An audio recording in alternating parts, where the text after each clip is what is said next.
अस्सलाम वालेकुम everyone. I hope कि आप लोग खैरियत से होंगे और मुझे सुन भी पा रहे होंगे। और कल जो है वो हमने ऑसिलेशन का चैप्टर जो है उस पर बात शुरू की थी और काफ़ी तफसील से हमारी बात हुई थी।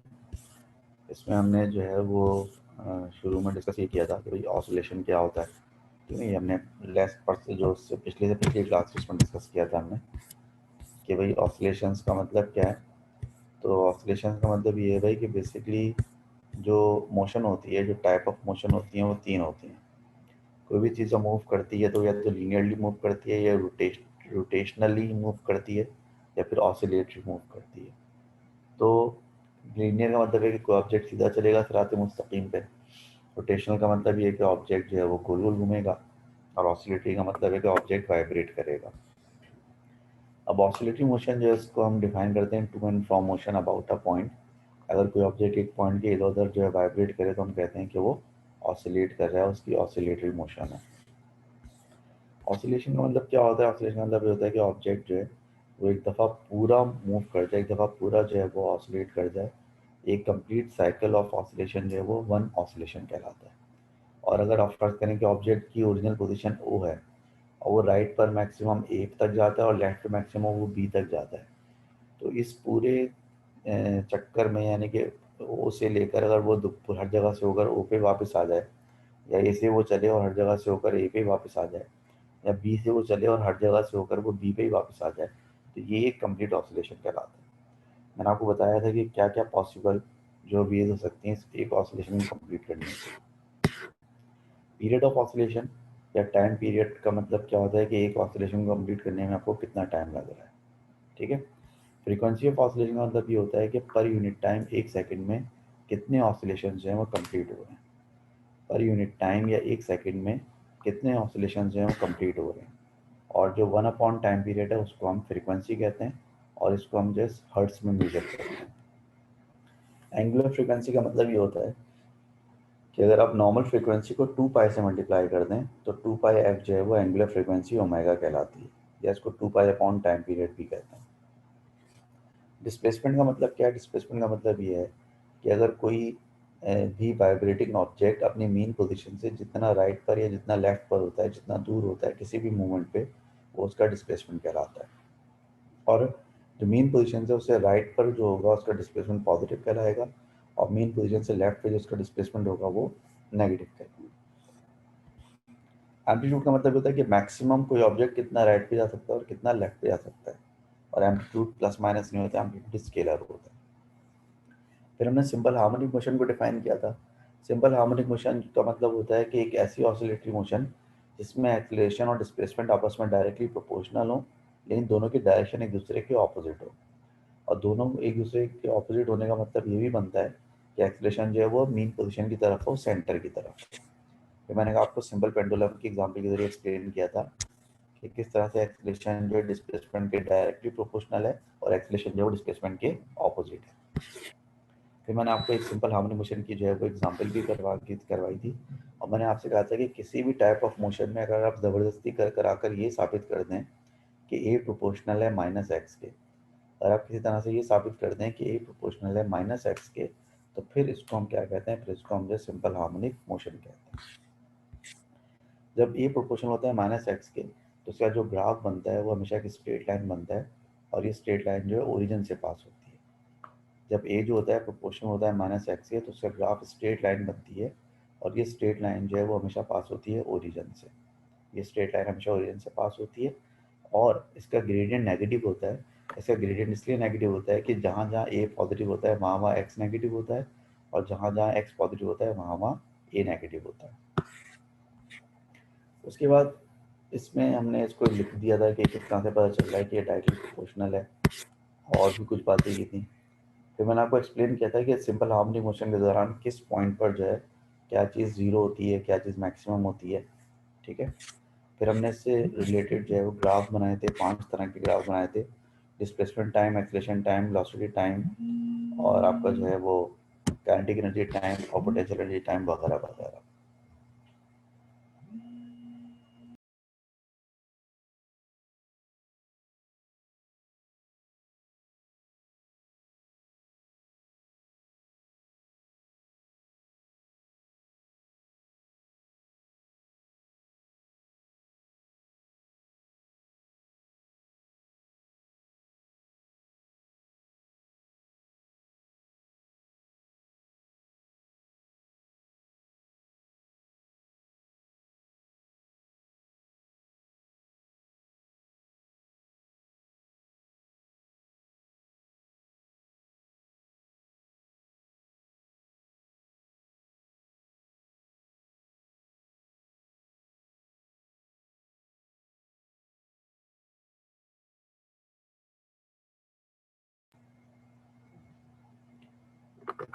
ठीक है भाई, तो हमने ये फिर ये ग्राफ भी बना लिए थे, हमने ये ग्राफ भी बना लिए थे।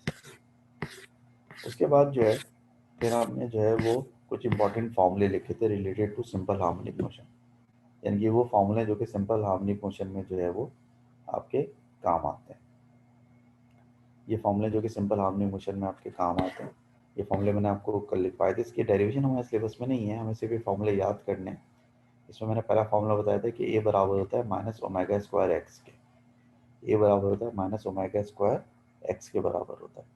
ए का मतलब यहाँ पर एक्सीलरेशन है, ओमेगा का मतलब यहाँ पर एंगुलर फ्रीक्वेंसी है, और एक्स का मतलब यहाँ पर डिस्प्लेसमेंट है। फिर मैंने कहा था कि ए नॉट बराबर है माइनस ओमेगा स्क्वायर एक्स के, यानी जब डिस्प्लेसमेंट मैक्सिमम होगा तो ज़ाहिर है फिर एक्सीलरेशन भी क्या होगा, एक्सीलरेशन भी मैक्सिमम होगा।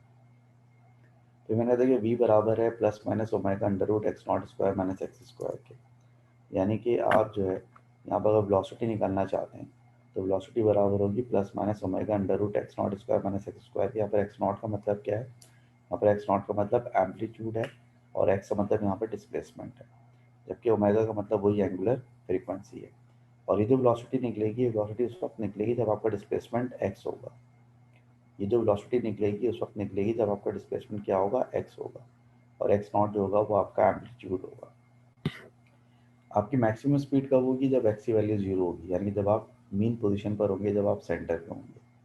तो जब आप मीन पोजीशन पर होंगे, जब एक्स की वैल्यू जीरो होगी, तो फिर आपका एक्स नॉट स्क्वायर जो है उसका स्क्वायर अंडर रूट से कैंसिल हो जाएगा, और फिर आपकी मैक्सिमम स्पीड जो है वो बराबर हो जाएगी किसके, plus minus omega X naught के बराबर हो जाएगी। Kinetic energy half M V square होती है। हाफ एम वी स्क्वायर के फॉर्मूले में आप वी की वैल्यू पुट करेंगे, यानी कि plus minus omega under root x not square minus x square, तो ओमेगा पे स्क्वायर आ जाएगा और अंडर रूट जो स्क्वायर से कैंसिल हो जाएगा, तो फॉर्मूला क्या बनेगा, half m omega square x not square minus x square.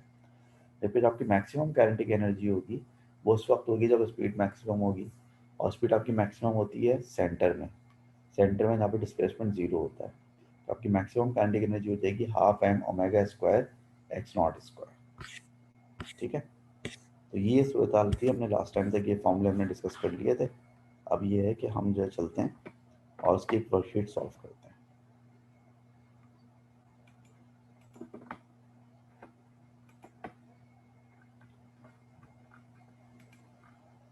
और इसकी जो वर्कशीट होगी मैं कहते हैं वर्कशीट नंबर 6 होगी शायद पहले।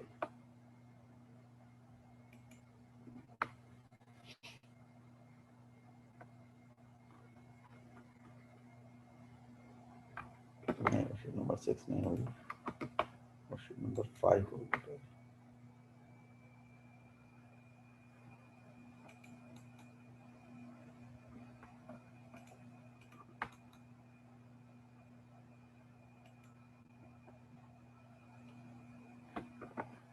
हाँ भैया, हम आ गए वर्कशीट नंबर 5 पे। ठीक है, अब इसमें जो पहला सवाल है उसमें कह रहे हैं कि डिफाइन सिंपल हार्मोनिक मोशन, यानी सिंपल हार्मोनिक मोशन हम किसे कहते हैं। तो सिंपल हार्मोनिक मोशन जो है बेसिकली हम एक ऑसिलेटरी मोशन को कहते हैं।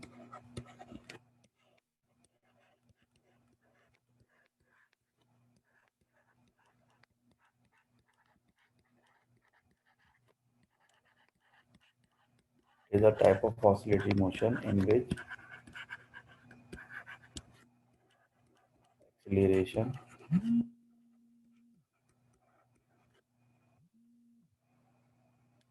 acceleration and displacement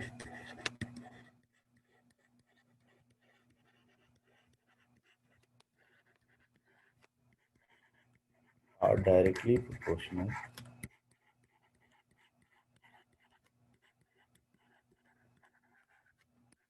but opposite in direction।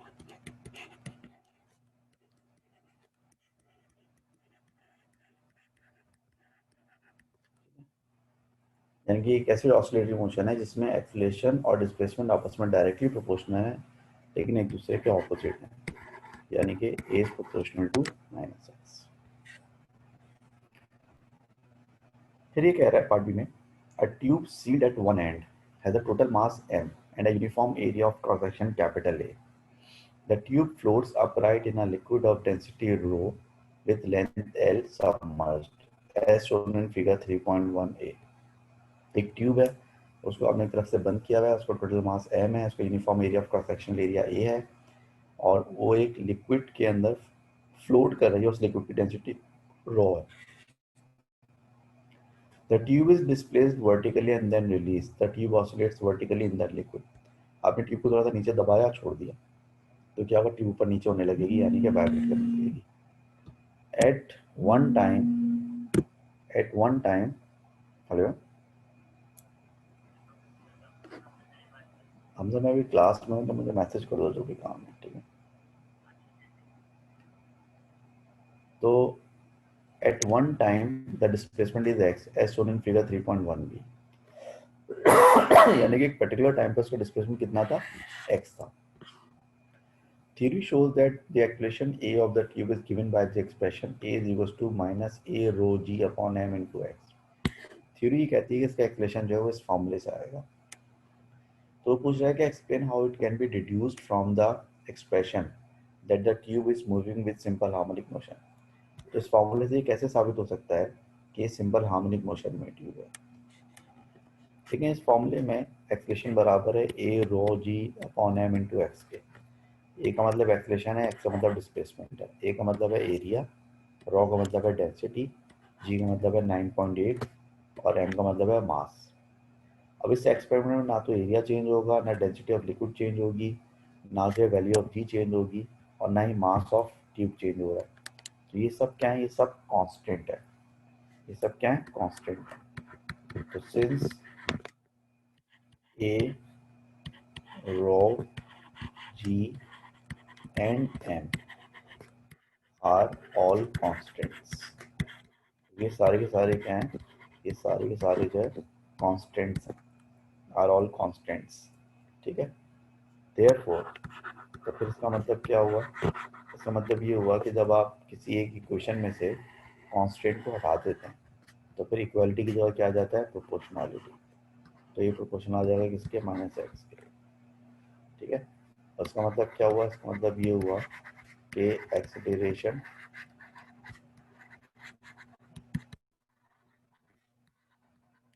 And displacement are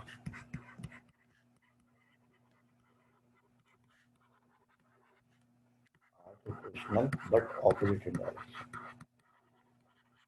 are proportional but opposite in direction.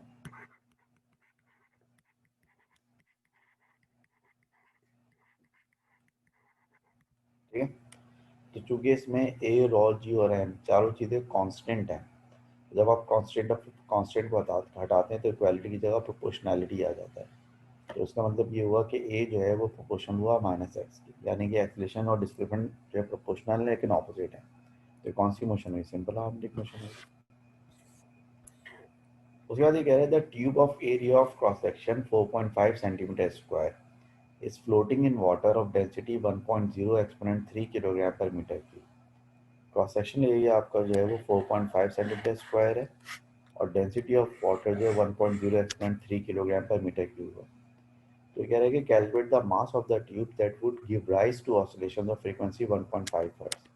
बताएं कि अगर फ्रीक्वेंसी 1.5 हर्ट्ज है, बताएं मास ऑफ ट्यूब कितना होगा. यानी कि आपको ये जो है,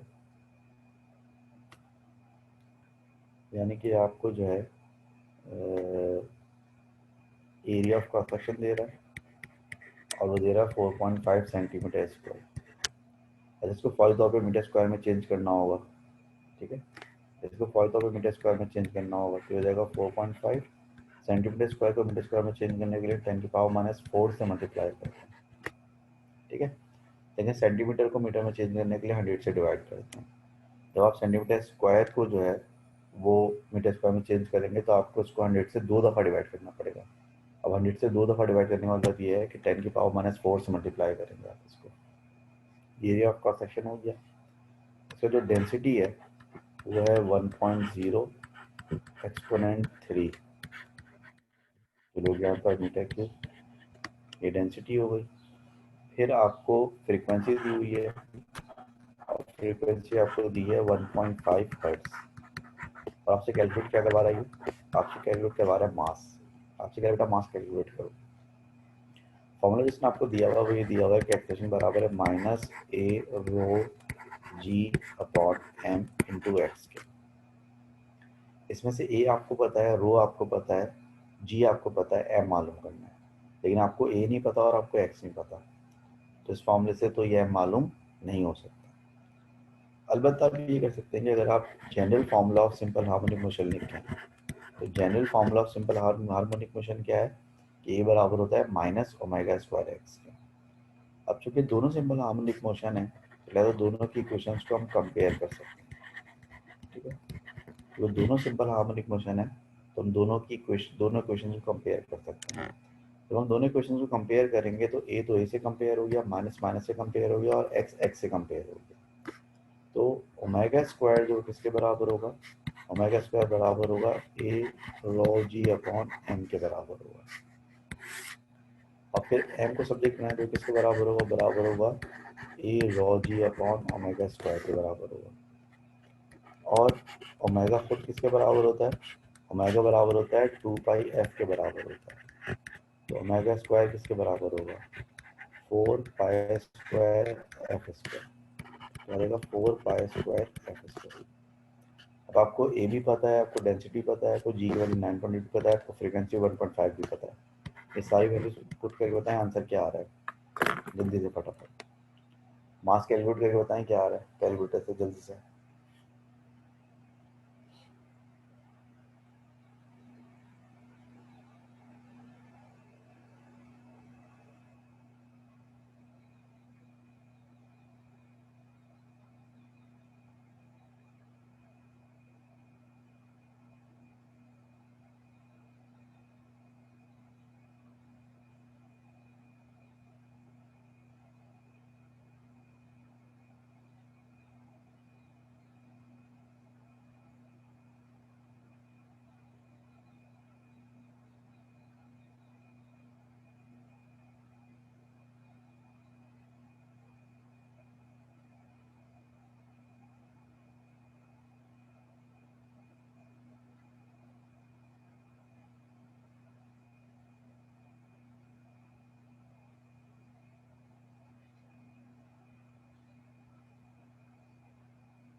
और क्या आंसर आया इसका, 0.05। तो इसका आंसर आया 0.05 किलोग्राम। अच्छा आंसर आपको चाहिए ग्राम में, तो ग्राम में हो जाएगा 50.0 ग्राम, 50 ग्राम हो जाएगा आंसर। ऑलराइट, क्वेश्चन नंबर 2 में कह रहा है कि a metal plate is made to vibrate vertically by means of an oscillator as shown in figure 2.1। एक मेटल प्लेट को आप वाइब्रेट करते हैं वर्टिकली एक ऑसिलेटर के जरिए, ठीक है। उस मेटल प्लेट के ऊपर आपने कुछ सैंड डाली हुई है, कुछ रेत डाली हुई है, ठीक है। जब वो ऑसिलेटर ऑसिलेट करेगा तो प्लेट भी ऑसिलेट करेगी, और प्लेट की जो ऑसिलेशन की डायरेक्शन है वो ये है, अप एंड डाउन, ठीक है। प्लेट की जो ऑसिलेशन की डायरेक्शन है वो इस तरह से अप एंड डाउन है, प्लेट जो ऊपर नीचे वाइब्रेट कर रही है, तो ज़ाहिर है फिर सैंड भी उसके साथ वाइब्रेट कर रही होगी। क्या the variation with displacement y of the acceleration a of the sand on the plate is shown in figure 2.2। जब वो प्लेट ऑसिलेट करती है उसके साथ सैंड भी ऑसिलेट करती है, तो उसके ऑसिलेशन का ग्राफ एक्सेलेरेशन और डिस्प्लेसमेंट का ग्राफ ऐसे बन रहा है। अब ये एक्सेलेरेशन डिस्प्लेसमेंट का ग्राफ जैसा बन रहा है, इससे आपको साफ नज़र आ रहा है कि सिंपल हार्मोनिक मोशन है। ये क्यों सिंपल हार्मोनिक मोशन है, क्योंकि इसका जो ग्राफ बन रहा है वो स्ट्रेट लाइन है, ओरिजिन से पास हो रहा है और उसका ग्रेडियंट नेगेटिव है, ठीक है। तो कह रहा है use figure 2.2 to show how it can be deduce that the sand is undergoing simple harmonic motion. तो उसकी वजह ये है कि जो ग्राफ है वो एक स्ट्रेट लाइन है, the graph is a straight line through origin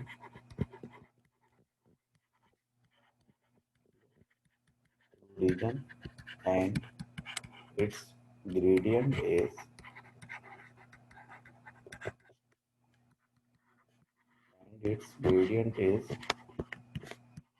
negative, and its gradient is negative,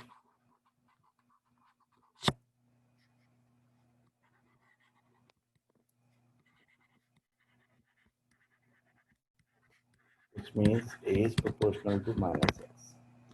जो ग्राफ एक स्ट्रेट लाइन है ओरिजिन से पास हो रहा है और उसका ग्रेडियंट नेगेटिव है, तो इसका मतलब ये होगा कि ए प्रोपोर्शनल है माइनस एक्स के, यानी कि सिंपल हार्मोनिक मोशन।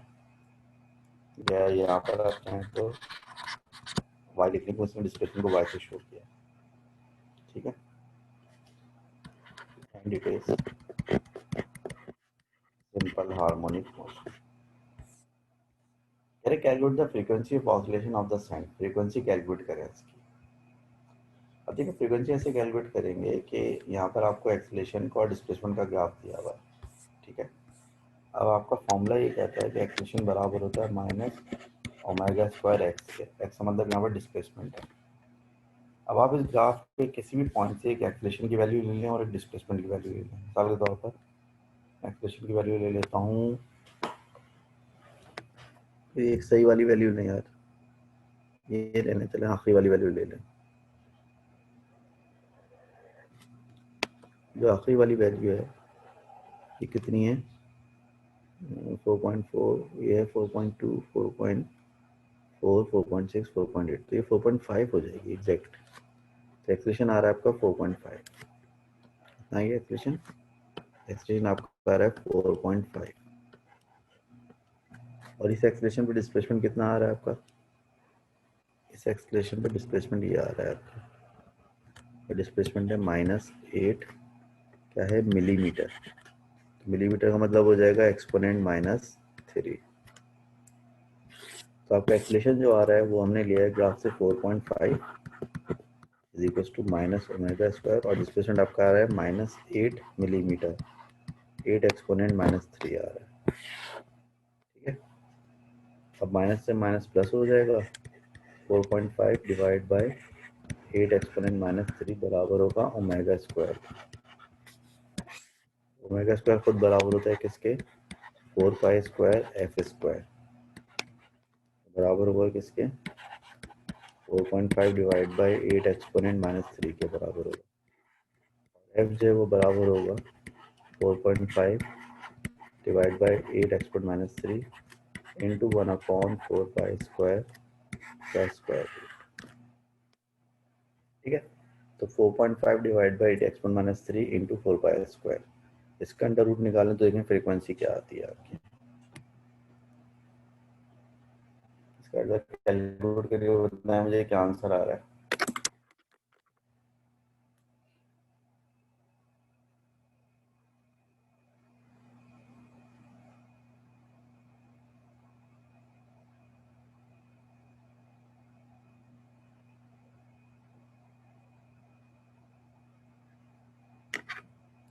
ऑलराइट, 3.77 और 3.8, 3.77 बकौल आप लोगों को। The amplitude of oscillation of the plate is gradually increased beyond 8 millimetre. अभी तक तो आप 8 मिलीमीटर तक का ग्राफ था ना, आपने इसको इससे भी ज़्यादा ऊपर नीचे वाइब्रेट करना शुरू कर दिया। फ्रीक्वेंसी सेम है, फ्रीक्वेंसी सेम है, आपने इसको ज़्यादा एम्पलीट्यूड पे वाइब्रेट करना शुरू कर दिया। At one amplitude the sand is seen to lose contact with the plate। कह रहे कि एक एम्पलीट्यूड पे ऐसा हुआ कि सैंड प्लेट से अलग हो गई, यानी कि कॉन्टैक्ट लूज हो गया। For the plate when the sand first loses contact with the plate, state the position of the plate। कि जब फर्स्ट टाइम सैंड जो है वो कांटेक्ट छोड़ेगी प्लेट से, तो उस वक्त प्लेट की पोजीशन क्या होगी। देखें ये कह रहा है कि हमने प्लेट को ज़्यादा एम्पलीट्यूड पे वाइब्रेट करना शुरू कर दिया, तो फिर एक वक्त ऐसा आएगा कि सैंड और प्लेट अलग अलग हो जाएंगे। ये मैं अभी क्लासरूम में अगर होता तो आपको मैं एक्सपेरिमेंट करके बताता, लेकिन ये कि इंशाअल्लाह अगले कमिंग मंडे से जो है वो क्लासेस स्टार्ट हो जाएंगी कॉलेज में इंशाअल्लाह ताला। अल्लाह ताला सब खैरियत रखे, तो दुआ से हम फेस टू फेस क्लास करेंगे इंशाल्लाह। देखें आप जो है ना एक वो लें, एक बुक लें, चाहे तो अभी एक्सपेरिमेंट करें आप लोग। चलिए आप तमाम लोग एक काम करें, अब तमाम लोगों का क्या, कोई कॉपी या कोई बुक उठा लें आसपास, देखें कोई कॉपी या बुक है या बिस्तर में लेटे लेटे वैसे मोबाइल ऑन करके देख रहे हैं सिर्फ। एक कॉपी या बुक लें, उसके ऊपर जो है कोई भी एक छोटी सी चीज़ रख लें, हल्की सी, कोई इरेजर, कोई पेंसिल, कोई स्केल, कोई छोटी सी चीज़ रख लें, ज़रा कुछ सिक्का रख लें, कॉइन रख लें, माचिस की डिब्बी रख लें, कोई सिगरेट विगरेट पी रहा है पास से तो माचिस की डिब्बी या लाइटर रख लें उसके ऊपर उठा के। हाँ भाई, ऐसा किया आप लोगों ने? हाँ भाई, ज़रा माइक अनम्यूट करके बताएं कि क्या आप लोग ने जो है ये चीज़ें हासिल कर ली। आपको कोई एक बुक या कॉपी चाहिए और कोई एक छोटी सी चीज़ चाहिए, कोई इरेज़र हो, कोई पेंसिल हो, कोई लाइटर हो, कोई माचिस हो, इस तरह की कोई छोटी सी चीज़ उसके ऊपर रखें, कॉइन रखें कोई इसके ऊपर।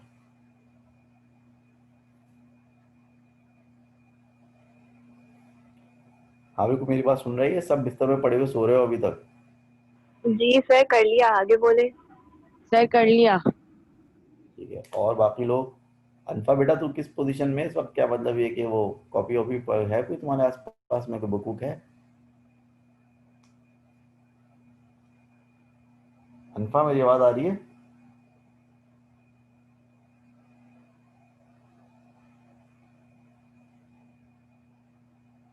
ऑलराइट, ठीक है, कर लिया। अब एक काम करो, उस कॉपी या बुक को ऐसा ऐसा ऊपर नीचे मूव करो, और ऐसे मूव करो कि आहिस्ता आहिस्ता उसका एम्पलीट्यूड बढ़ाते रहो, यानी कि फिर बहुत ऊपर तक लेके जाओ, फिर बहुत नीचे, ठीक है, एक पर्टिकुलर स्पीड से। इसको ऐसा करते रहो, एम्पलीट्यूड बढ़ाते रहो, तो एक वक्त ऐसा आएगा कि जो सिक्का या जो चीज़ आपने बुक पे रखी हुई है वो बुक से अलग होगी, मतलब ऊपर की तरफ हो जाएगी, मतलब वो ऊपर रह जाएगी, बुक नीचे आ जाएगी।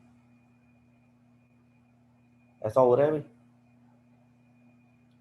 तो जब ऐसा होता है, जब वो चीज़ कांटेक्ट छोड़ती है बुक का या कॉपी का, तो उस वक्त देखें कि बुक जो है वो ऑसिलेशन के किस पॉइंट पर होती है, हाईएस्ट पॉइंट पे होती है, मिड में होती है, या लोएस्ट पॉइंट पे होती है।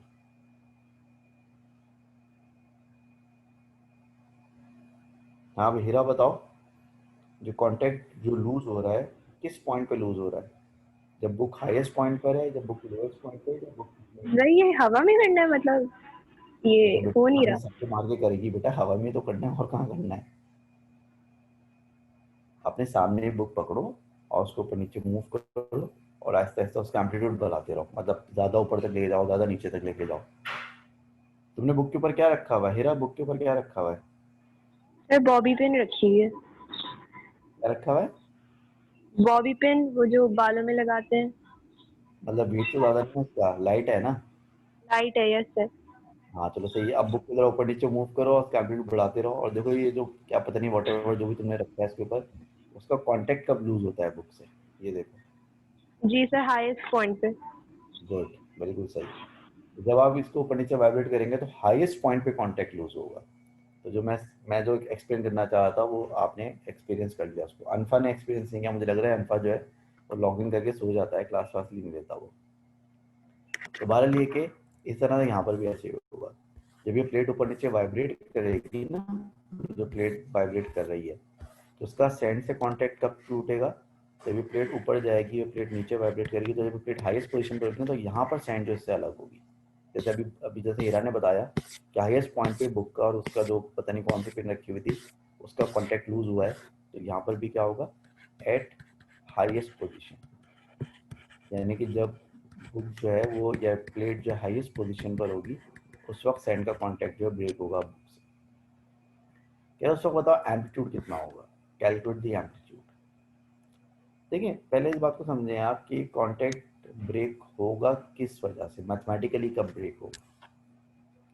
अगर एक प्लेट है और उस प्लेट के ऊपर एक ऑब्जेक्ट रखा हुआ है, तो अगर फर्ज करें कि मैं जो है वो इस प्लेट को और इस ऑब्जेक्ट को दोनों को उठाकर, जो स्पेस एक्स वालों ने जो अभी वो भेजा है ना, जो स्पेस शटल भेजी है स्पेस में, उसमें रख के भेजता हूँ इसको। और जब आप जो है वो आईएसएस पे पहुंच जाएं, आईएसएस का मतलब इंटरनेशनल स्पेस स्टेशन, जब आप आईएसएस पे पहुंच जाएं तो वहां जाके आप इस प्लेट को और उस ऑब्जेक्ट को ऊपर नीचे वाइब्रेट कराएं, तो क्या ये ऑब्जेक्ट वाइब्रेट करेगा? नहीं करेगा, क्योंकि ऑब्जेक्ट जो है ये अलग होकर हवा में इधर चला जाएगा और प्लेट जो हवा में अलग इधर चली जाएगी। तो इसका मतलब ये हुआ कि ज़मीन पर जब आप इस प्लेट के ऊपर इस ऑब्जेक्ट को रखते हैं तो ये ऑब्जेक्ट इस प्लेट से क्यों टिका रहता है? ये ऑब्जेक्ट प्लेट से इसलिए टिका रहता है क्योंकि इसके ऊपर ग्रेविटेशनल फोर्स लग रही होती है, इसका वेट होता है जो कि डाउनवर्ड एक्ट कर रहा होता है इसके ऊपर। ठीक है, तो बेसिकली अगर आप चाहते हैं कि इसका कांटेक्ट इस प्लेट से ब्रेक हो जाए तो आपको एक ऑपोजिट फोर्स लगानी पड़ेगी, और जैसे ही वो फोर्स एग्जैक्टली वेट के बराबर होगी तो ये वो टर्निंग पॉइंट होगा जिसके फौरन बाद जो है इसका कांटेक्ट ब्रेक हो जाएगा। यानी इसका कांटेक्ट उस वक्त ब्रेक होगा जब हम जो फोर्स अप्लाई कर रहे हैं वो फोर्स एग्जैक्टली बराबर हो जाए किसके, वो एग्जैक्टली बराबर हो जाए वेट के। फोर्स खुद किसके बराबर होती है, एम ए के बराबर होती है। वेट किसके बराबर होता है, एम जी के बराबर होता है। एम से एम कैंसिल। इट मीन्स कि कांटेक्ट उस वक्त ब्रेक होगा जब एक्सीलरेशन जो एग्जैक्टली जी के बराबर हो जाएगा, जब एक्सीलरेशन एग्जैक्टली जी के बराबर हो जाएगा। अब एक्सीलरेशन जो होता है वो खुद बराबर होता है माइनस ओमेगा स्क्वायर एक्स के बराबर होता है, और चूंकि मुझे एम्पलीट्यूड मालूम करना है तो फिर जो ए नॉट होगा वो बराबर होगा ओमेगा स्क्वायर एक्स नॉट के। माइनस में इसलिए नहीं लगा रहा क्योंकि मुझे एम्पलीट्यूड चाहिए, वो एम्पलीट्यूड कहाँ से, चाहे प्लस में है चाहे माइनस में है, उसको मैं प्लस में ही लूँगा। मेरा जो एक्सीलरेशन है वो इस वक्त जी के बराबर है, तो जी को मैं बराबर लूँगा ओमेगा स्क्वायर एक्स नॉट के बराबर लूँगा। तो मुझे जो एम्पलीट्यूड मालूम करना है एक्स नॉट तो बराबर हो जाएगा जी अपॉन ओमेगा स्क्वायर के। इसने सवाल में लिखा है द फ्रीक्वेंसी इज कांस्टेंट, यानी कि फ्रीक्वेंसी चेंज नहीं हो रही। तो अगर फ्रीक्वेंसी चेंज नहीं हो रही तो ये जो 3.7 है जो हमने आंसर निकाला था ये it can still be used, इसको हम अभी भी यूज कर सकते हैं। इसको हम अभी भी अगर यूज कर रहे हैं यहाँ पर तो एक्स नॉट जो है वो बराबर होगा किसके, g upon 4 pi square f square के बराबर होगा। अब जी की जो वैल्यू है वो क्या है, जी की वैल्यू है 9.8 4 पाई स्क्वायर, और एफ की वैल्यू क्या आएगी, एफ की वैल्यू आएगी 3.77 का स्क्वायर। एफ की वैल्यू आएगी 3.77 का स्क्वायर। तो आप 9.8 को divide by 4 pi square into 3.77 के स्क्वायर से करेंगे तो एम्पलीट्यूड जो है वो आ जाएगा। अगर मुझे बताएं एम्पलीट्यूड कितना आ रहा है इसका,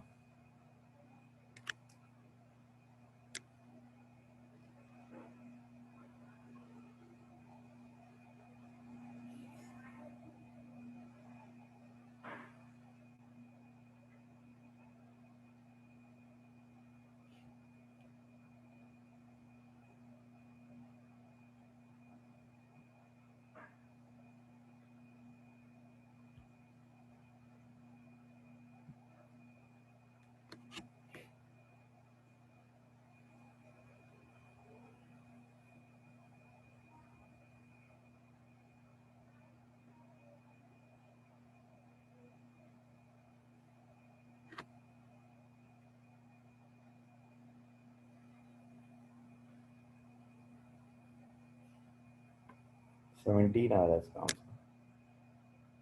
ये 17 मिलीमीटर में कन्वर्ट करके बता दो तुम।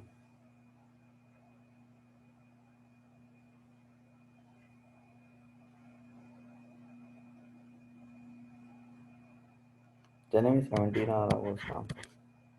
ठीक है, चलिए अब आगे चलते हैं। कह रहा है ball is held between two fix points a and b by means of two stretched springs as shown. The ball is free to oscillate horizontally along the line AB. During the oscillation, the spring remain stretched and do not exceed their limit of proportionality. ये ball को आपने दो spring से बांधा, खींच के spring B पे लगा दिया, के पे लगा दिया। अब बॉल को आपने थोड़ा देर तरफ मूव करके छोड़ा होगा तो बॉल इधर जाती होगी इधर जाती होगी, साथ में स्प्रिंग भी इसके स्ट्रेच रहते हैं और इधर उधर मूव करते रहते हैं, और लिमिट ऑफ प्रोपोर्शनलिटी क्रॉस नहीं हुई है स्प्रिंग्स की। अभी क्या था, variation of the acceleration of the ball with its displacement x from the equilibrium position is shown. इसका एक्सीलरेशन और डिस्प्लेसमेंट का ग्राफ है जो कि एज यूजुअल बनता है। कह रहे state and explain the features of 4.2 that indicates that the motion of the ball is simple harmonic. क्या ग्राफ से किस तरह पता चल रहा है, एक्सप्लेन करें कि किस तरह पता चल रहा है कि सिंपल हार्मोनिक मोशन है। देखिए एक बात ये ध्यान में रखें कि ये सवाल पहले भी आया था। ये सवाल जो पहले आया था इसमें ये 2 नंबर का सवाल था। इसमें सिर्फ हमने ये बता दिया था कि ग्राफ से कैसे पता चल रहा है कि सिंपल हार्मोनिक मोशन है। अब की दफ़ा जो ये पूछ रहा है ना, अब की दफ़ा जो क्वेश्चन है ये 4 मार्क्स का है, तो इसमें आपको डिटेल से बताना पड़ेगा, दोनों फीचर को अलग अलग एक्सप्लेन करना पड़ेगा। मिसाल के तौर पर इसका पहला फीचर ये है if the graph is a straight line,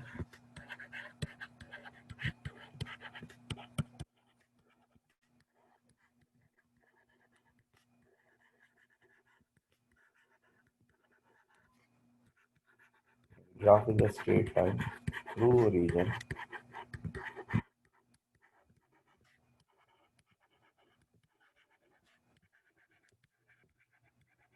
which means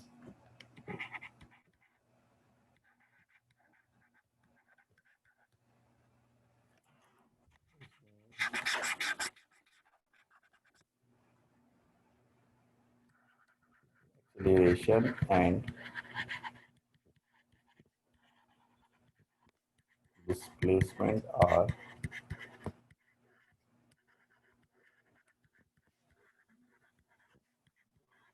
directly proportional,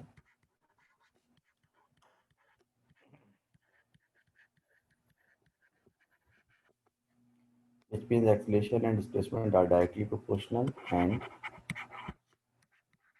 the gradient of graph is negative,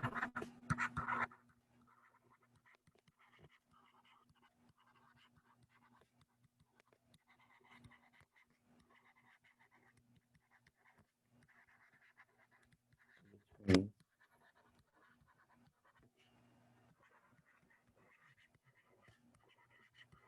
acceleration and displacement are opposite in direction.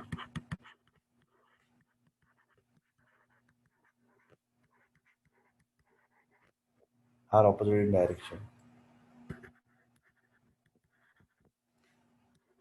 means simple harmonic motion. इसका मतलब ये हो गया सिंपल हार्मोनिक मोशन है क्योंकि ये जो है वो माइनस एक्स के प्रोपोर्शनल था. ठीक है, अब हमने इस दोनों फीचर्स को बताया भी कि लाइन स्ट्रेट है इसलिए डायरेक्टली प्रोपोर्शनल होगा और ग्रेडियंट नेगेटिव है इसलिए एक्सेलरेशन और डिस्प्लेसमेंट एक दूसरे के ऑपोजिट होगा. हमने दोनों बातों को एक्सप्लेन कर दी. फिर ये कह रहा है कि use figure 4.2 to determine for the oscillation of the ball the amplitude the frequency. Amplitude निकालें. एम्पलीट्यूड ग्राफ से पता चल जाएगा. तो मैक्सिमम डिस्प्लेसमेंट होता है वो एम्पलीट्यूड होता है.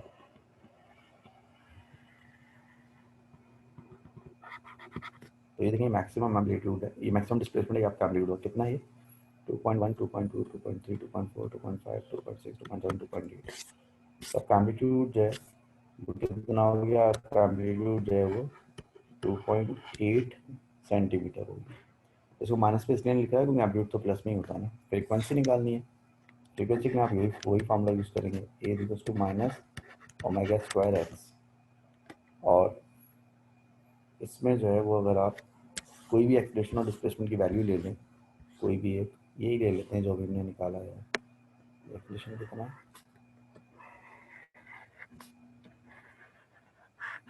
ये बनेगा 10.5 11 11.5 12 12.5 13 13.5 13.5 एक्सप्रेशन है और 8 सेंटीमीटर इसका एम्पलीट्यूड है.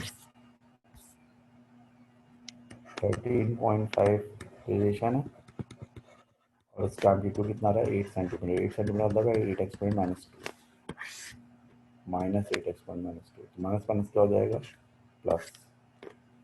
तो ओमेगा स्क्वायर बराबर होगा किसके 13.5 डिवाइड बाय 8 एक्सपोनेंट माइनस 2 मतलब है 0.08. और फिर ओमेगा जो बराबर है किसके अंडर रूट 13.5 डिवाइड बाय 0.08. और ओमेगा खुद किसके बराबर है 2 पाई एफ बराबर है अंडर रूट 13.5 डिवाइड बाय 0.08. और एफ किसके बराबर होगा 1/2 pi under root 13.5 divide by 0.08. उधर है क्या आंसर आ रहा है जल्दी से देखो शाबाश.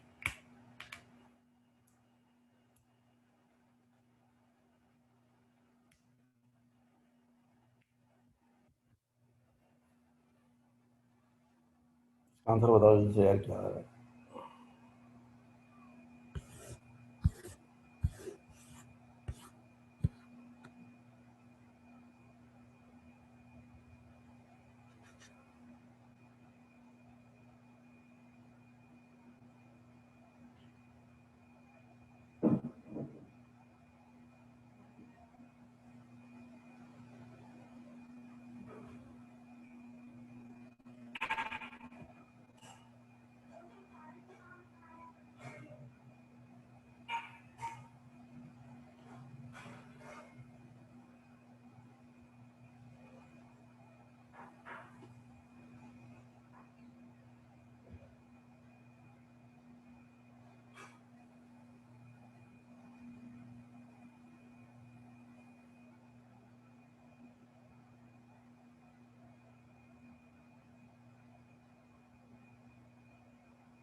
ऑलराइट, क्या आंसर आ रहा है? 2.07।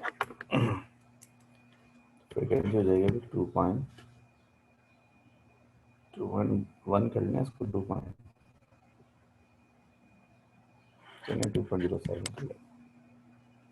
फ्रीक्वेंसी इसकी हो जाएगी 2.07 या फिर 2.1।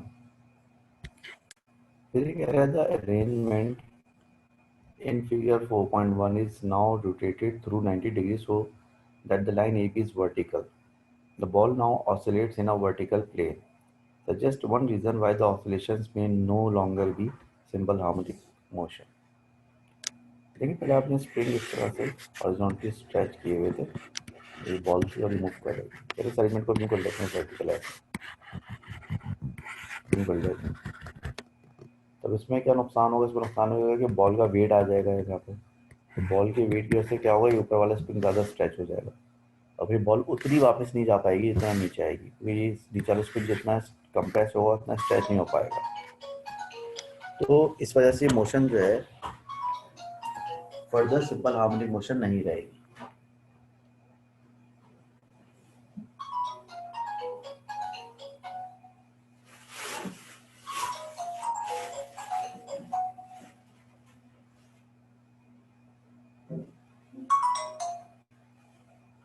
हेलो,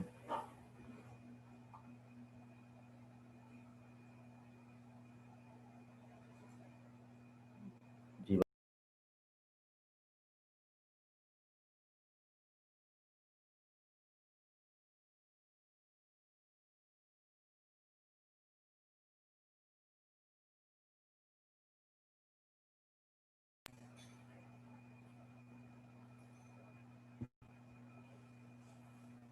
तो चूंकि आपका जो ये वेट भी यहाँ पे इन्वॉल्व हो जाएगा, तो हो सकता है कि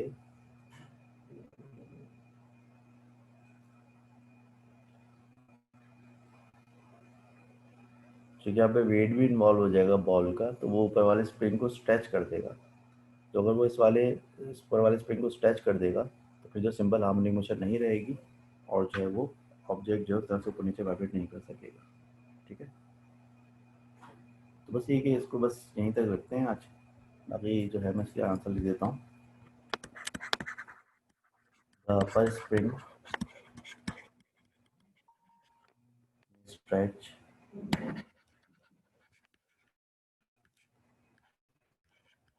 the spring yes increasing the upper spring may exceed elastic limit।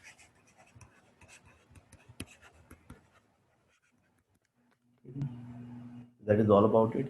तो ये आपका पहला पार्ट जो है ऑसिलेशन वाला कंप्लीट हुआ, इसकी वर्कशीट भी कंप्लीट हुई। नेक्स्ट क्लास में इंशाल्लाह कल जो आपकी क्लास में कल 10 से 11:30 होती है शायद आपकी क्लास, उस क्लास में इंशाल्लाह ताला फिर हम इसको कंटिन्यू करें। ठीक है जी।